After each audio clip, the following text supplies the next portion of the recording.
ബ്രഹ്മാവിന്റെ മനസ്സിൽ നിന്നും ജന്മം കൊണ്ട ബ്രഹ്മർഷികളിൽ പ്രശസ്തനും സപ്തർഷികളിൽ ഉൾപ്പെട്ടതുമായ അത്രി മഹർഷിയുടെയും ഹിന്ദു സംഹിതകളിൽ ഏറ്റവും ബഹുമാനിക്കപ്പെടുന്ന വനിതയുമായ അനസൂയയുടെയും പുത്രനായ ബ്രഹ്മാവിഷ്ണു മഹേശ്വര സങ്കല്പങ്ങളുടെ ഏകരൂപമായി കണക്കാക്കുന്ന ദത്താത്രേയന്റെയും പുരാണങ്ങളിലെ ഏറ്റവും ശക്തനും രാമഭക്തനുമായ ആഞ്ജനേയനെയും പൂജിക്കുന്ന ഒരു ക്ഷേത്രം എറണാകുളം ജില്ലയിലെ ആലുവയിൽ ദേശം കരയിൽ സ്ഥിതി ചെയ്യുന്ന ദത്ത ആഞ്ജനേയ ക്ഷേത്രം.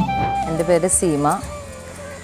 ഞാൻ ആദ്യം തന്നെ ഈ ദത്താഞ്ജന ക്ഷേത്രത്തെക്കുറിച്ച് പറഞ്ഞു തുടങ്ങുകയാണെങ്കിൽ എൻ്റെ അച്ഛൻ്റെ കാര്യം ആദ്യം പറയണം. എൻ്റെ അച്ഛൻ ഈ സ്ഥലം ആശ്രമത്തിന് കൊടുത്ത എനിക്ക് കിട്ടിയ ഏറ്റവും വലിയൊരു പുണ്യമായിട്ട് തോന്നുന്നു.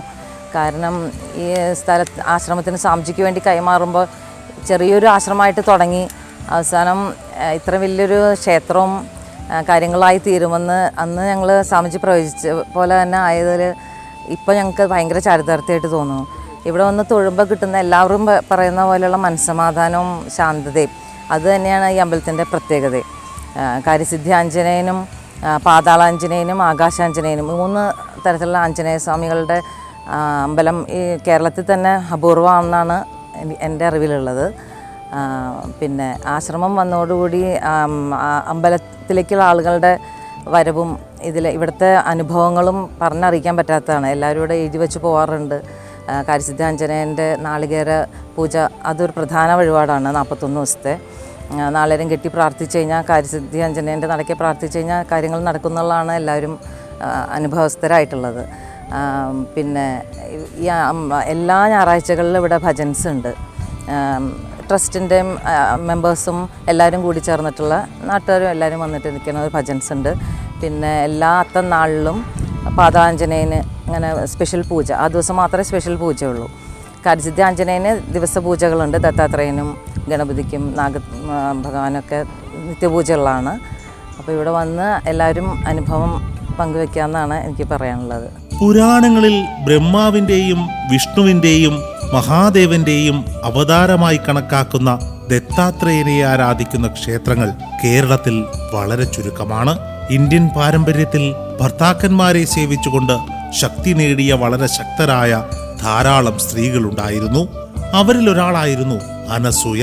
ബ്രഹ്മർഷിയായ തന്റെ ഭർത്താവ് അത്രിയെ സേവിക്കുന്നതിലൂടെ അനസൂയ തന്റെ ആത്മീയ ശക്തി നേടിയെടുക്കുകയും ഭർത്തൃസേവനങ്ങളിലൂടെ ധാരാളം ശക്തികൾ ആ മഹതി നേടിയെടുക്കുകയും ചെയ്തു. അനസൂയയുടെ ഈ കഴിവുകളിൽ ദേവന്മാർക്ക് പോലും അവരോട് അസൂയ തോന്നിക്കുകയും അവരുടെ ആത്മീയ ശക്തി പരീക്ഷിക്കുവാൻ തീരുമാനിക്കുകയും ചെയ്തു എന്നാണ് പറയപ്പെടുന്നത്. ശ്രീ ഗണപതി സച്ചിദാനന്ദ സദ്ഗുരുഭ്യോ നമഃ. ശ്രീ ദത്താഞ്ജനേയ ക്ഷേത്രം ഒരു സിദ്ധിക്ഷേത്രമാണ്. ഇവിടെ ശ്രീ കാര്യസിദ്ധി ആഞ്ജനേയ സ്വാമിയും സിദ്ധരാജ ദത്താത്രേയ സ്വാമിയും മഹാഗണപതിയും നാഗരാജാവും ശ്രീ വിജയാഞ്ജനേയ സ്വാമിയും ശ്രീ പാതാള പഞ്ചമുഖാഞ്ജനേയ സ്വാമി സ്ഥിതി ചെയ്യുന്നു. കാര്യസിദ്ധി ആഞ്ജനേയ സ്വാമിയുടെ വിശേഷം ഈ നാളികേര സമർപ്പണം ചെയ്ത് ഭക്തന്മാരുടെ അഭീഷ്ടം നിറവേറുക എന്നുള്ളതാണ് ഇവിടുത്തെ പ്രധാനമായിട്ടുള്ള വഴിപാടുകൾ. പിന്നെ ഇവിടെ വൈദ്യശിബിരം കൂടി ഇവിടെ എല്ലാ മാസവും ആയുർവേദവും അലോപ്പതിയും ഉണ്ട്. പിന്നെ എല്ലാ ദിവസവും രാവിലെ 8 മുതൽ 10 സമയം വരെ ഇവിടെ വന്ന ഭക്തജനങ്ങൾക്ക് എല്ലാവർക്കും അന്നദാനം നൽകുന്നുണ്ട്. പിന്നെ സിദ്ധരാജ ദത്താത്രേയ സ്വാമിക്ക് പൗർണമി ദിവസങ്ങൾ വിശേഷമായി ദത്താത്രേയ ഹോമവും നവഗ്രഹ ഹോമവും പിന്നെ മഹാഗണപതി ഹോമവും നടത്തി ദത്താത്രേയ സ്വാമിക്ക് തൈലാഭിഷേകവും എല്ലാം വിശേഷാൽ പൂജ ചെയ്ത് അന്നേ ദിവസം സദ്യയായി ഇവിടെ അന്നദാനം നൽകും. ഇവിടെ എല്ലാ വിശേഷങ്ങളും ശ്രീരാമനവമി പിന്നെ പ്രതിഷ്ഠാ ദിനങ്ങളും വിനായക ചതുർത്ഥി നവരാത്രി മഹാപർവ്വദിനങ്ങൾ എല്ലാം വളരെ വിശേഷമായി ഇവിടെ ആഘോഷപ്പെടും. സ്വസ്തി. അങ്ങനെ ദേവന്മാർ ത്രിമൂർത്തികളായ ബ്രഹ്മാവ്, വിഷ്ണു, ശിവൻ എന്നിവരെ സമീപിക്കുകയും ഭൂമിയിലെത്തി ഈ സ്ത്രീയുടെ ശക്തി പരീക്ഷിക്കുവാൻ അപേക്ഷിക്കുകയും ചെയ്തു. ദേവന്മാരുടെ അപേക്ഷ സ്വീകരിച്ച മൂവരും അലഞ്ഞു തിരിയുന്ന സന്യാസിമാരുടെ രൂപത്തിൽ അത്രി മഹർഷിയുടെ ആശ്രമത്തിൽ എത്തിച്ചേർന്നു. നമ്മുടെ പാരമ്പര്യമനുസരിച്ച് ആരെങ്കിലും ഭവനത്തിൽ വന്നാൽ അവർക്ക് എന്തെങ്കിലും ഭക്ഷണം നൽകണം. ത്രിമൂർത്തികൾ ആശ്രമത്തിലെത്തുന്ന സമയത്ത് അത്രി മഹർഷി നദിയിൽ സ്നാനത്തിനായി പോയ കാരണത്താൽ അനസൂയ ആശ്രമത്തിൽ തനിച്ചായിരുന്നു. അനസൂയയോട് മൂവരും തങ്ങൾക്ക് വിശക്കുന്നുവെന്നും എന്തെങ്കിലും ഭക്ഷണം നൽകണമെന്നും ആവശ്യപ്പെടുന്നു. എന്നാൽ ഈ സമയം അനസൂയ ഭവനത്തിൽ ഭക്ഷണമൊന്നും തന്നെ തയ്യാറാക്കിയിരുന്നില്ല. എങ്കിലും ഭവീതയോടെ ആഗതരോട് കാത്തിരിക്കണമെന്നും ഭക്ഷണം തയ്യാറാക്കി നൽകാമെന്നും പറയുന്നു. പക്ഷേ വിചിത്രമായ ഒരാവശ്യം കൂടി ആഗതർ ഉന്നയിച്ചു. കാത്തിരിക്കുന്നതിൽ തെറ്റില്ല, പക്ഷേ ഞങ്ങൾക്കൊരു നിബന്ധനയുണ്ട്. നിങ്ങൾ ഞങ്ങൾക്ക് വസ്ത്രമില്ലാതെ പൂർണ്ണ നഗ്നയായി ഭക്ഷണം വിളമ്പണം. നമ്മുടെ പാരമ്പര്യത്തിൽ ഒരു സന്യാസി എന്തെങ്കിലും ആവശ്യപ്പെട്ടാൽ അത് നിഷേധിക്കുന്നത് നല്ല ആശയമല്ല. ഇല്ല എന്ന് പറയുന്നത് അശുഭകരമാണ്. അപ്പോൾ അവൾ ഒരു ധർമ്മസങ്കടത്തിലായിരുന്നു. അവൾ ഇത് എങ്ങനെ ചെയ്യും? ആദ്യം അവൾ അവർക്ക് ഭക്ഷണം നൽകണം, രണ്ടാമത് അവരുടെ നിബന്ധനകൾ അനുസരിക്കണം, നഗ്നയായി വിളമ്പണം. അത് അവൾക്ക് സ്വീകാര്യമായിരുന്നില്ല. അതിനാൽ അവൾ പറഞ്ഞു, ദയവായി കാത്തിരിക്കൂ. അവൾ അകത്തേക്ക് പോയി കയ്യിൽ കുറച്ചു വെള്ളമെടുത്ത് അത് കൊണ്ടുവന്ന് അവരുടെ മേൽ തളിച്ചു. ആ നിമിഷം തന്നെ അവർ കുഞ്ഞുങ്ങളായി മാറി. അവൾ കുറച്ച് മുലപ്പാൽ പുറപ്പെടുവിച്ച് അവരെ കുടിപ്പിച്ചു. എല്ലാ വ്യവസ്ഥകളും നിറവേറ്റിയപ്പോൾ അവർ വളരെ സന്തോഷിച്ചു. അവർ സന്തോഷിച്ചു കഴിഞ്ഞപ്പോൾ അവർ പറഞ്ഞു, ഞങ്ങൾ നിങ്ങളെ അനുഗ്രഹിക്കാൻ ആഗ്രഹിക്കുന്നു. ഒരു വരം ചോദിക്കൂ, ഞങ്ങൾ നിനക്ക് തരാം. അവൾ പറഞ്ഞു, നിങ്ങൾ എൻ്റെ മകനായി വരണമെന്ന് ഞാൻ ആഗ്രഹിക്കുന്നു. അവർ അവളെ അനുഗ്രഹിച്ചു. അവർ ഒരുമിച്ച് അവളുടെ ഗർഭപാത്രത്തിൽ പ്രവേശിച്ചു. ഒരുമിച്ച് ഒരു അസ്തിത്വമായി.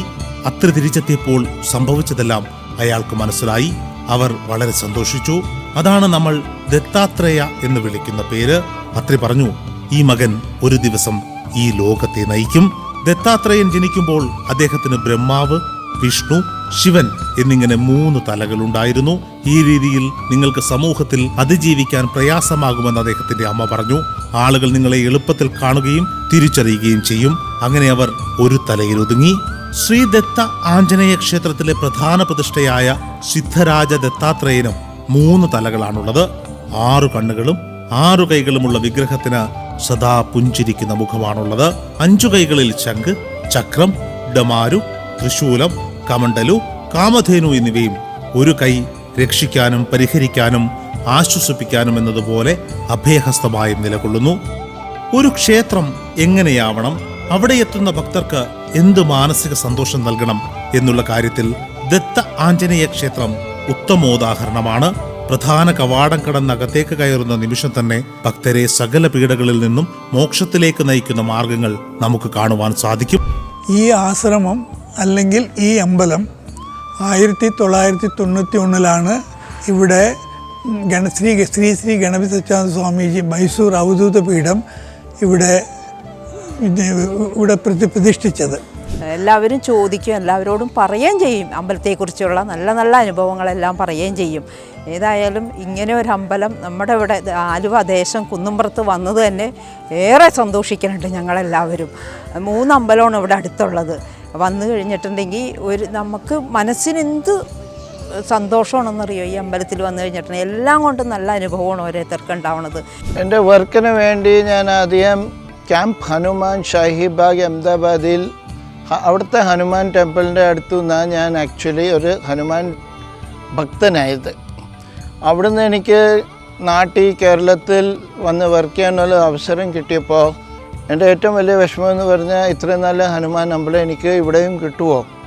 അവസാനം ഞാൻ ആലുവയിൽ താമസിക്കുന്ന എൻ്റെ സന്തോഷം എന്ന് പറഞ്ഞാൽ ഹനുമാൻ അമ്പലം ഇവിടെ ഇത്ര മനോഹരമായിട്ടുള്ളൊരു അമ്പലം വന്നപ്പോൾ എനിക്ക് മനസ്സിന് എപ്പോഴെങ്കിലും ഒരു പ്രയാസം വന്നിട്ടുണ്ടെങ്കിൽ ഇവിടുത്തെ ഈ നമ്മുടെ ആലുവയിലുള്ള ദത്താത്രേയ ഗ്രൂപ്പിൻ്റെ ഹനുമാൻ അമ്പലം എന്ന് പറഞ്ഞാൽ അകത്ത് കയറുമ്പോൾ നമ്മുടെ മനസ്സിനൊരു ശാന്തത കിട്ടും. ഞാൻ വർഷങ്ങളായിട്ട് 1989 തൊട്ട് ഭക്തനായിട്ട് ഇരിക്കുന്ന ഒരാളാണ്. ക്യാമ്പ് ഹനുമാൻ മുടക്കാതെ ഞാൻ എല്ലാ ദിവസവും വന്നില്ലെങ്കിലും ഹനുമാൻ ചാലീസ പറയുന്ന ഒരാളാണ്. എനിക്കറിയാം ലോകത്തെ ഏറ്റവും വലിയ സ്റ്റാച്യു ട്രിനിഡാഡ് ആൻഡ് ടൊബാഗോയിലാണ്.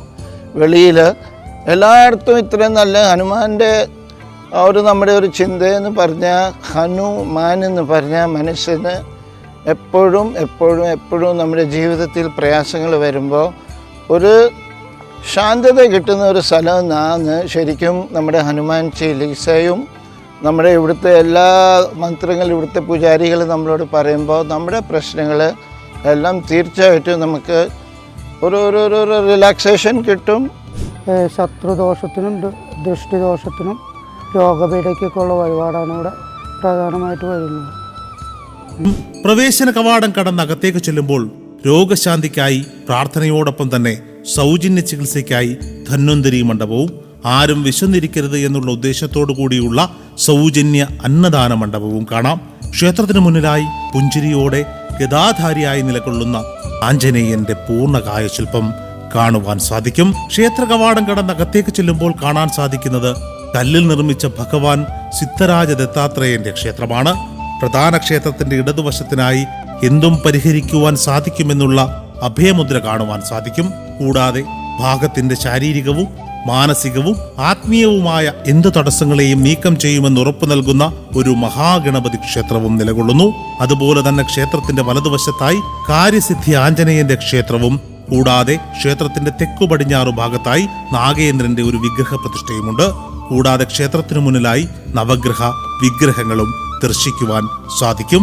മറ്റൊരു ക്ഷേത്രത്തിനും കാണാൻ സാധിക്കാത്ത മണ്ഡല നാളികേര വ്രതം ഈ ക്ഷേത്രത്തിന്റെ മാത്രം പ്രത്യേകതയായി പറയപ്പെടുന്നു. ആഗ്രഹസിദ്ധിക്കായി നടത്തപ്പെടുന്ന ഈ ചടങ്ങിൽ വ്രതം നടത്തുന്ന ഭക്തർ 41 ദിവസം ക്ഷേത്രത്തിൽ പൂജയ്ക്കായി സൂക്ഷിക്കുന്ന തൊണ്ടോടുകൂടിയ തേങ്ങ ക്ഷേത്രത്തിൽ സമർപ്പിക്കുന്നു.